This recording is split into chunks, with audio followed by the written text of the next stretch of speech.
As you likely have heard, the Securities and Exchange Commission did indeed defer for another year the requirement for small U.S. public companies to have external auditors review their internal controls. This requirement has been deferred until fiscal years ending on or after December 15th of 2009. However, be careful. This does not apply to Section 404A. There is a common misinterpretation of this SEC ruling in the marketplace. Some people have interpreted it to mean that they do not have to comply with Sarbanes-Oxley at all, or that they do not have to comply with Section 404. This is not true. You must comply with all portions of Sarbanes-Oxley if you are a public company in 2008, except for the external audit requirement for small U.S. public companies. There are three basic steps to a Sarbanes-Oxley Section 404 program.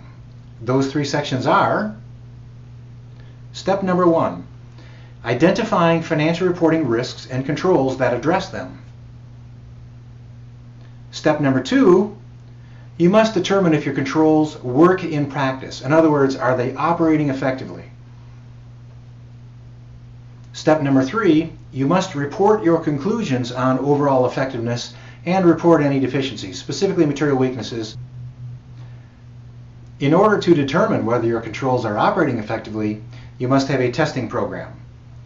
The testing program consists of what are called testing lead sheets. Now, this is an auditor's term for a test script. These test lead sheets must be executed by someone other than the control owner to determine whether or not the control is working right.